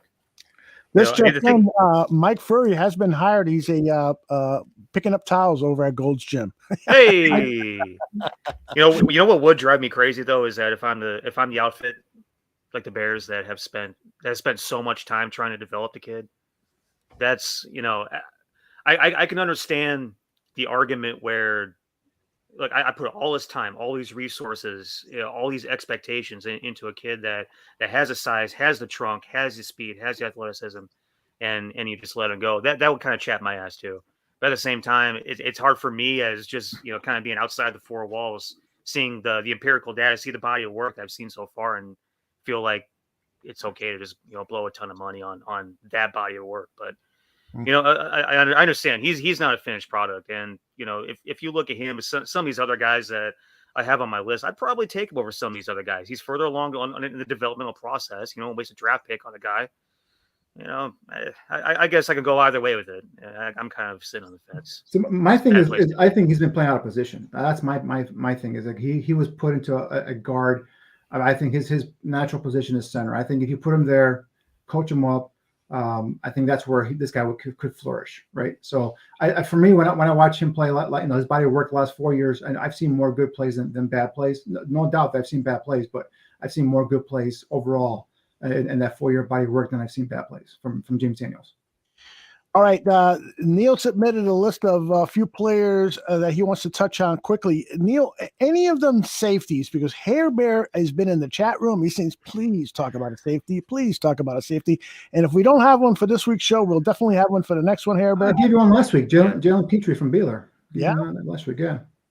I've got plenty of safeties for next week's show. That's what I want to focus on. Safeties, maybe a linebacker or two, wide receivers that could fall to that 71st pick. You know, think about it is, guys. You know, there's thought that Dax Hill could fall to 39. And if Dax Hill falls to 39, I love that kid. Yeah, but you know, is safety that dire of a need to pick 39? When you have limited amount of draft capital, when you have a crying need at offensive line, a crying need at receiver, you come argue a crying need at defensive line. You know, I don't have anybody else in the room right now, Danny. There's no Eddie Jackson's the only one. He's barely a safety. You can get guys off a 1 year contract.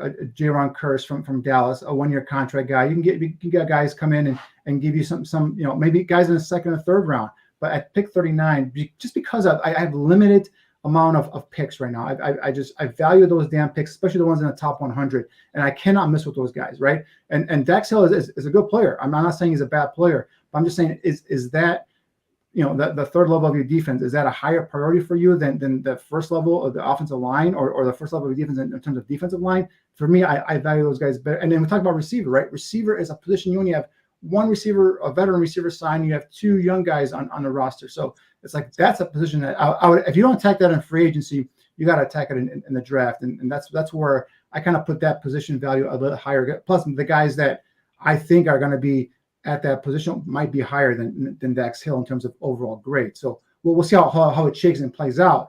I just find it hard to use a second round pick on a safety that when I have so many other needs, right? You just argued for wide receiver for the same reason I'm arguing for safety. Yeah, but you don't have a safety on the roster right now.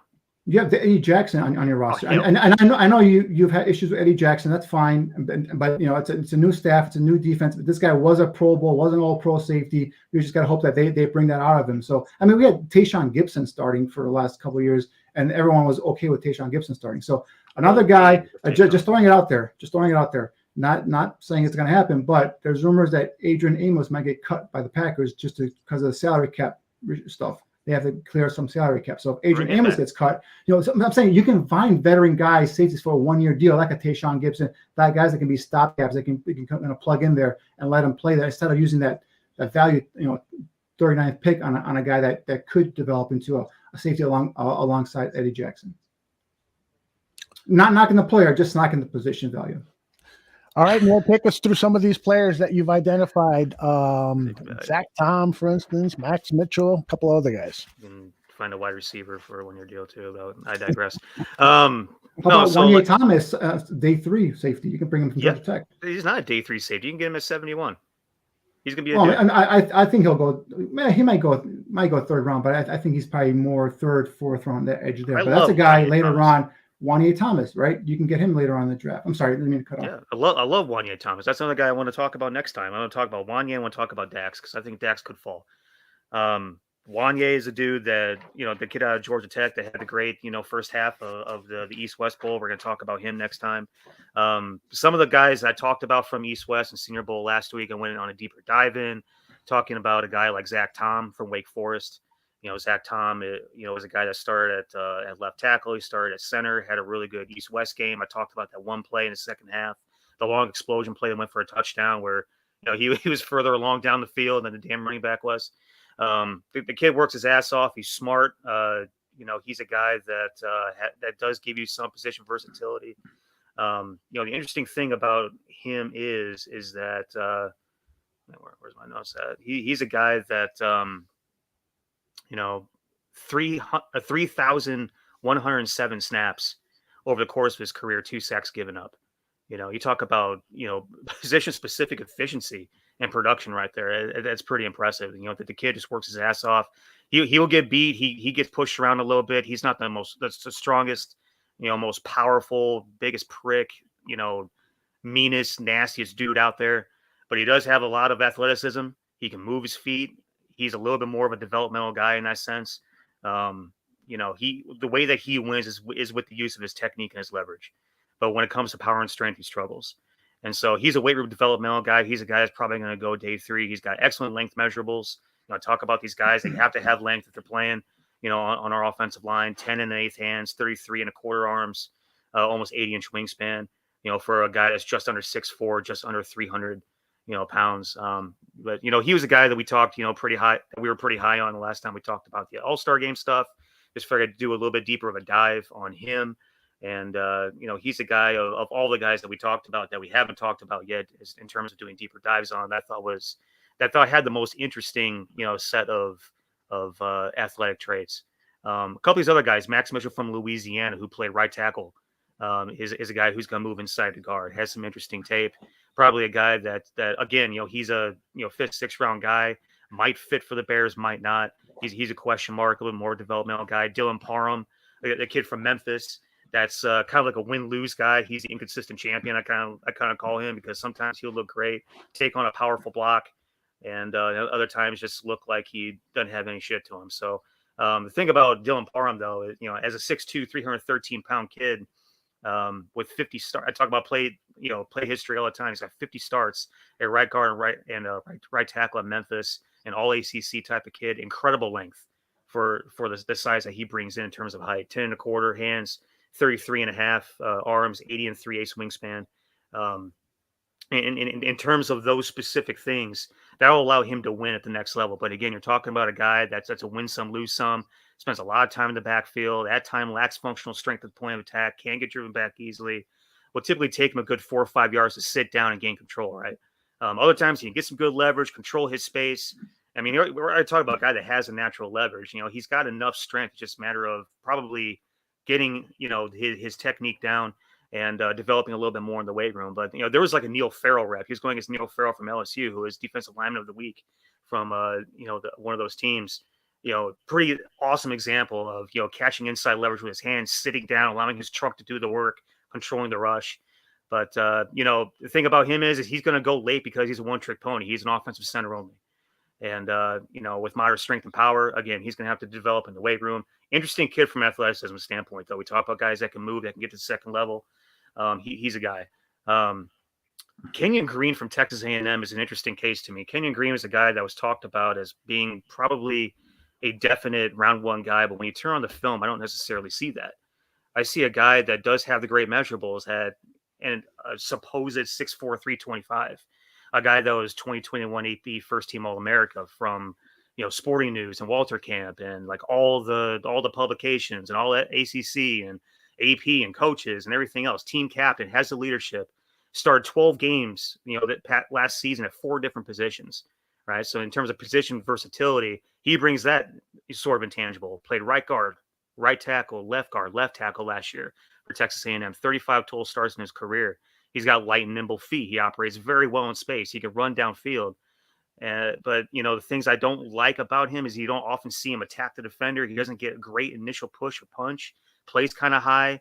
Not great with his hand placement. He has a tendency to struggle to stay on blocks a lot of times. He lacks the mean streak and the nasty things that I love.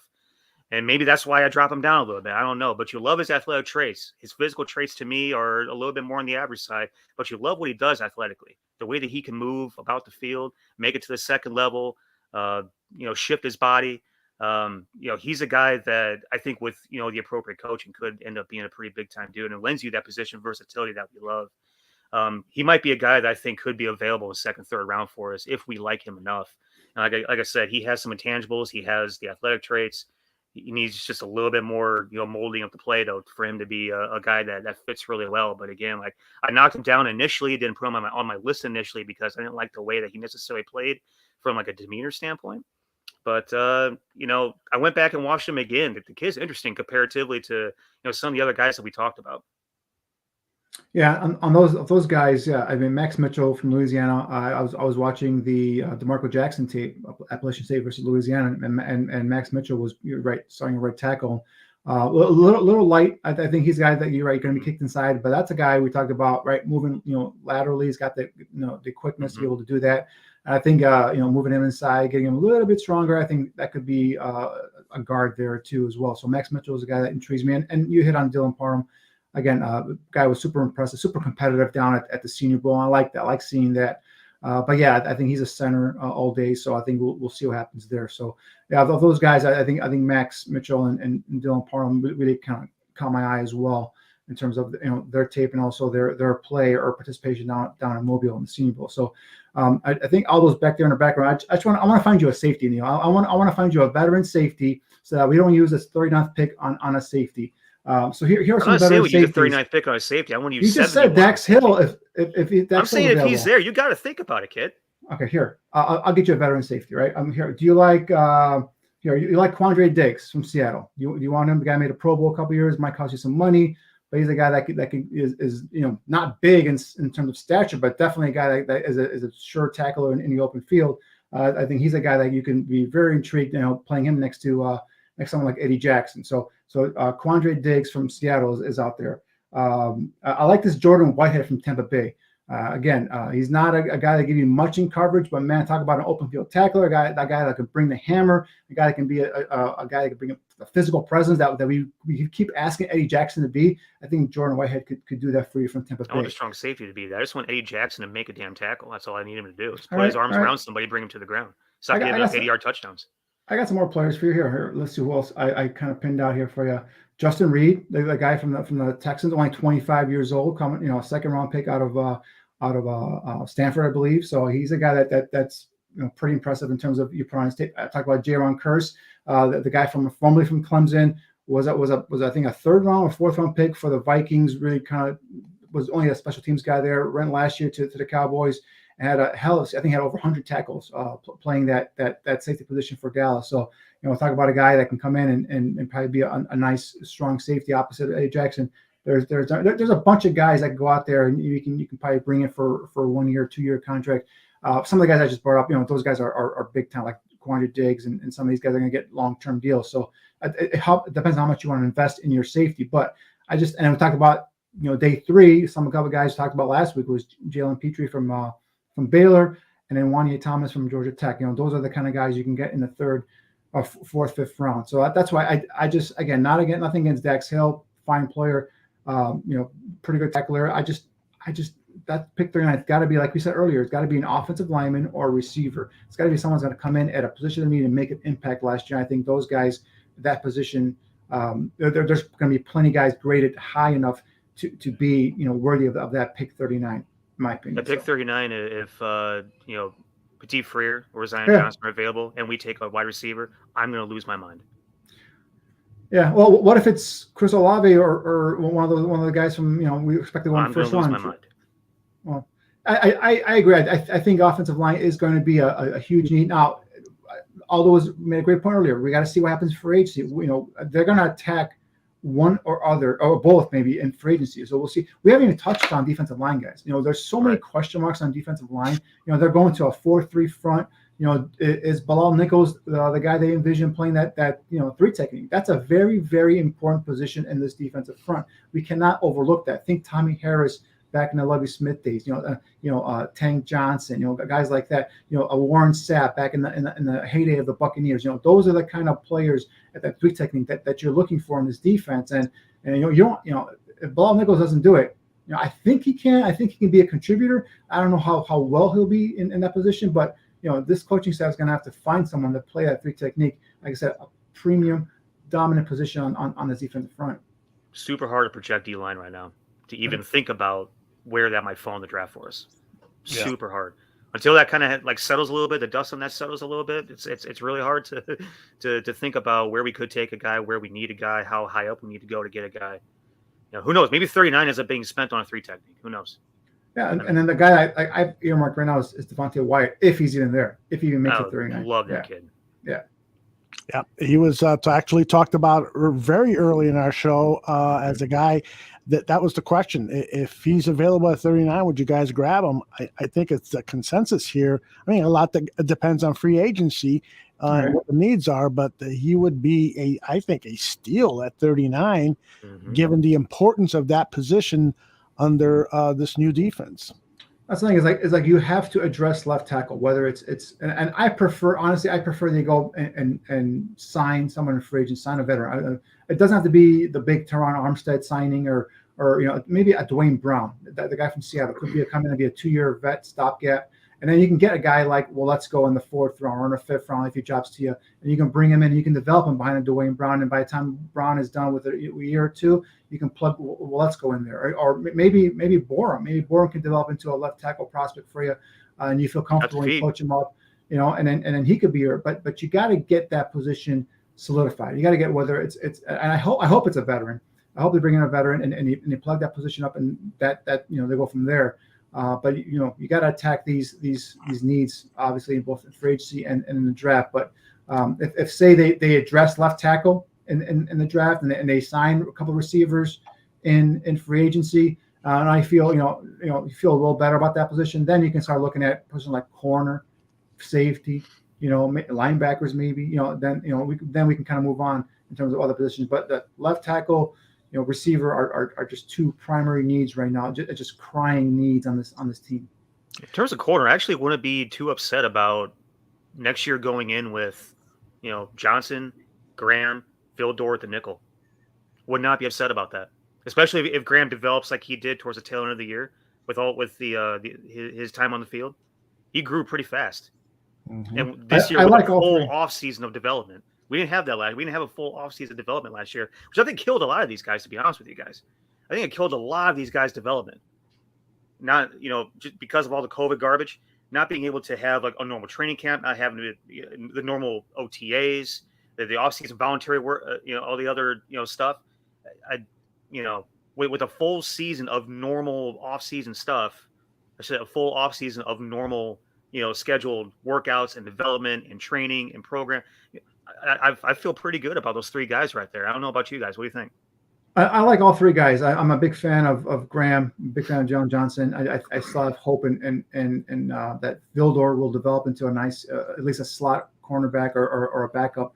But I would like another outside cornerback. I would like a guy, maybe a Stephon Gilmore, someone like that. Someone that can come in and you can feel comfortable that you're going to have a nice, cornerback complement to Jalen Johnson on the outside, and then from there you can kind of work those guys in as backups, and then eventually maybe slot corner and all that stuff. But I definitely would prefer a veteran, a guy that I can count on, rely on. But again, we're talking about money, right? We're talking about spending that free agent money. Now you got to create some salary cap and all that stuff. So we'll see how it plays out. But obviously you can't go sign everybody. You only have 5 draft picks. So there's going to be some it might take 2 off seasons in order for Ryan Poles to kind of, fix all these spots. So you might have to go and be like, real picky in terms of bringing just some veterans just to kind of, fill in areas for a year there until you get some more draft capital, so maybe some more free agency money to be able to go and get some bigger names or premier players at those big positions, because there's a lot of holes, just not enough salary cap and not enough draft capital to get them all filled. We cannot fall into the trap of being pissed off going in with the roster personnel we're going to end up with in 2022. All the fans out there, I talked about tempering our excitement, a year ago, and in terms of all the quarterback stuff, in terms of this roster, it's going to be a little rough around the edges, guys. It's not going to be perfect. It's going to take a couple years to figure out because of the mess that Pace left behind. I agree. That's why the clamor for Devontae Adams and the clamor for Chris Godwin and these high ticket guys is like, that's not realistic. You're not there yet. You're not a Devontae Adams away from winning a Super Bowl. You obviously would like a player like Devontae Adams, but you're going to have to kind of build here within. And like I said, you're not going to probably get your number one receiver. Most likely not this offseason. You probably have to fill in with some 2s and 3s and just kind of make do with it and get creative offensively. But the main thing is you got to protect your quarterback. You got to let him develop, not let him get rattled back there and with lack of protection, all that stuff. Give him some weapons on the outside. Rely on that running game that you have with a two-headed monster with Montgomery and Khalil Herbert.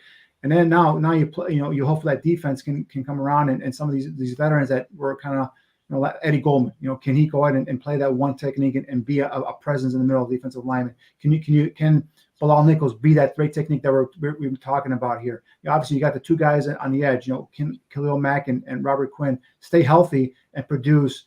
Like Quinn did last year and Mack did a couple of years ago. So if you get that pressure with those front four, the defense becomes much more easier to play because now you can drop guys back and they keep everything in front of you. You can attack. And you be that bend but don't break defense, and you be very successful. You just need a running attack to kind of complement your young quarterback, and you got to protect them. To Neil's point, the salary cap mess that Ryan Pace left the team. We still have to pay Charles Leno money in 2022, which could explain why my February 2022 calendar has Charles Leno. Can you believe that? I mean, and they figured we don't have a replacement on a roster. We can't possibly cut him. That's right. There's your guy, Anthony Miller for March. Oh, yes. My favorite. Yeah. Him and Javon Williams are. Speaking of Anthony Miller, he also came out. Nick Foles for April. It's like, what is going on with the calendar? Anyway, Anthony Miller, that had to be a Ryan Pace thing. That he probably signed off on that. Which Ryan Pace, by the way, working again now. He's got a job. Senior personnel executive.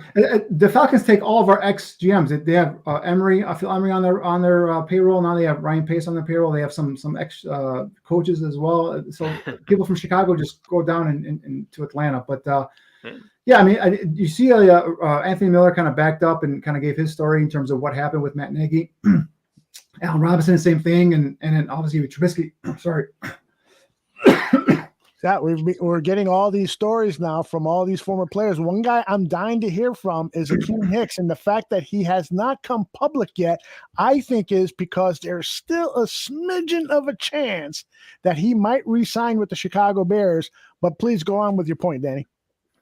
No, I'm just saying, like we all thought that Matt Nagy was a player's coach, right, quote unquote, and then like these players love playing for him and all that stuff, and just more and more stories come out where these players were not satisfied with what they were getting in terms of from the head coach and from their position coaches as well. So I've been on here for a couple of years now, ragging on Mike Fury, and he's a guy that to me sucked at his job. I've never been in a room with him.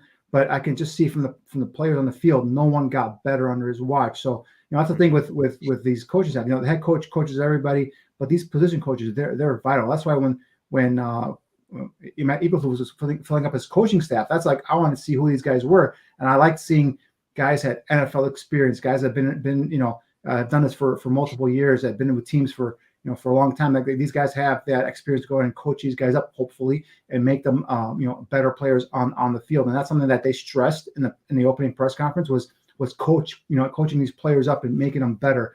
And I think that's what we can get this time. But we didn't get that with the Matt Nagy. I mean, other than that defensive line coach, and I can't remember his name now. He went to the Chargers. Jay Rodgers. Thank you, Jay Rodgers. I mean, I didn't see anybody get better, right? I mean, the corners got better. So Deshae Townsend, the corner coach, I could say he did his job as well. I think Sean Desai did a solid job, for what he had to deal with last year as well. So, I think defensively we saw some coaches do their job, but offensive wise, I mean, like talk about Juan Castillo, they brought this guy in like he's some sort of guru offensive line coach, and he get let go. And where does he go? He becomes a tight ends coach with Washington. So, it just tells you what kind of coaching staff Matt Nagy had on the offensive side there. And he was unemployed the year before the Bears signed him. Not unemployed. I mean, he was doing some work for Michigan, but he wasn't on an NFL team. So he's a journeyman when it comes to coaching. Hey guys, earlier today on the Greg Gabriel Talks Football show, I asked him about Caleb Johnson, and he said that he would not be surprised if Caleb Johnson was starting at middle linebacker. I bring that up because Bears fan Goomba says, hey guys, what about Caleb Johnson and Charles Snowden, two UDFAs from last year, and Dieter Iceland, who was on the all futures team or whatever that's called. So your thoughts on Johnson, Snowden, and Eisen? Yeah, I think Caleb Johnson fits this system perfectly. He's a sideline, playmaking linebacker. Now I just don't know if he's going to be middle linebacker or a weak side linebacker, but definitely a guy that fits the system perfectly. Snowden for me was a better fit last year as an outside linebacker, 3-4 rush guy off the edge. He's a guy that's got nice length and size. But are they going to put on weight and make him an edge guy, a hand in the ground defensive lineman? Are they going to be versatile hybrid where they're going to run some 3-4 and bring him in? Are they going to, he played, I believe, weak side or strong side linebacker at Virginia, Snowden, that is. So, he's got an ability to be able to drop back in coverage and be a guy that can plant and attack downhill in space. So we'll see that's a curious one with Snowden, see what happens there. But yeah, Caleb Johnson is a guy that really impressed me off of his tape when they signed him as an undrafted free agent. And I think obviously he made the team last year, made some plays on special teams. Unfortunately, got hurt. Missed a big portion of the season, but I think that kind of tampered his development. But I definitely want to see this guy do something here with this coaching staff, and this system is tailor made for him. Yeah, the problem with Snowden is that he's as big around as his pencil, or his pen right here. You gotta. He's a thin guy, but he might we haven't seen him. We haven't seen him in a while. He's the ultimate tweener for what we're looking for right now. You got to figure out a way to put some weight on him if it's possible. He might be a hard gainer. You never know. He's been thin for life. But yeah, Caleb Johnson, we broke him down last year in the undrafted free agent show. Man, you gotta love the way that kid plays football. Again, sideline to sideline, high motor, high energy, hard hitter, physical, brings the nasty. Mm-hmm. Yep. Speaking of bringing a nasty, I won my bet. Chicago Bulls minus 3.5. They're a 4-point winner over the Hawks at the United Center. Ooh, what man. End to a beautiful day here at the Barroom and all over. Air Bear wants to know if Snowden to play safety. Way to go, Air Bear.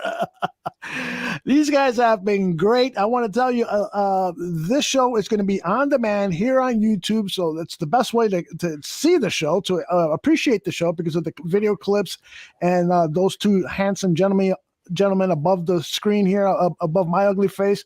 So that's the way to do it. But if you can only catch the audio version, then just tell your friends they have to search for Barroom Network on any of their podcast delivery channels, iTunes, Spotify, Podbean, you name it. We're all over the place. And just subscribe to that and you'll get all of our shows absolutely free. And we've got a lot of Bears coverage coming up. So that is it for tonight. Let's just go around the horn here. Any shout outs you guys want to talk about? Send some love to somebody. Neil, you first, please. Always gotta throw a shout out to my wonderful, amazing significant other that deals with my ass on a daily basis and having to be quiet as possible for 2 hours at a time and take care of the dog and make sure he's not barking. So mad props to her. But hopefully next show I won't be nearly as red or looking like a tomato. Still down this sunburn. I feel like I look a little red. No, you look like tan and healthy. All good. There we go then. Pretty sexy. No, the funny thing about it is that the Saturday down in Houston, it was kind of chilly in the morning. It was like 45 degrees when we woke up. We got to the facility, set up all those check-ins and everything else. Got all the measurables on all those kids. And then, it warmed up to about 65 degrees. Not a cloud in the sky. Sun was like high in the sky. I'm still in winter mode. I'm thinking to myself, it's February. The sun can't hurt me. Mm-hmm. And I get so locked in on watching these kids move around and catching the drills and everything else. I didn't think to take a drink of water or put sunblock on my head until 1 o'clock in the afternoon. Ooh. And let's just say that this didn't feel good. Feeling pretty toasty by the end of the day. That was an ouchie for sure. But it was pretty bad news. Feeling good now though. Feeling good. Good to hear. Danny, any shout outs? Anything you want to close the show with?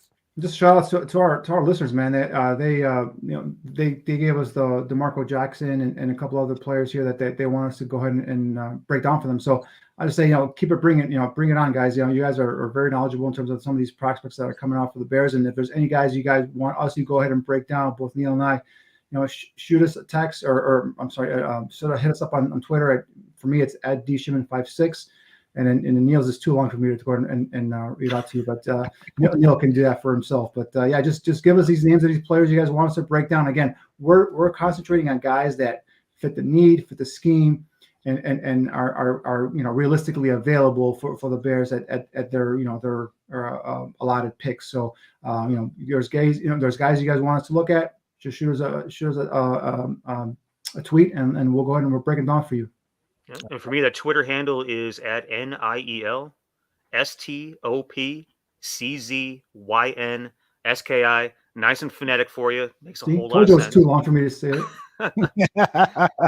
Think about it. Is like that was a good point you made, Danny. Like we're talking about guys in terms of gettability. I think like last year we spent a lot of time. I mean, granted, we had a top pick in the draft last year, but we all knew we were going to take a quarterback. Mm-hmm. I think last time we spent a lot of time on guys that we knew we weren't going to get, that weren't going to fall to us, that we had no business even, being in the mix for.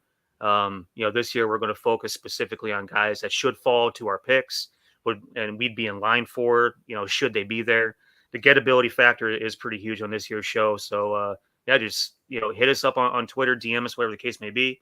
Give us your recommendations, ask us to break whatever down, ask us all the questions, and promise we'll try to get to you either on Twitter or on the show. And try to do it as best as we possibly can, man. All about efficiency.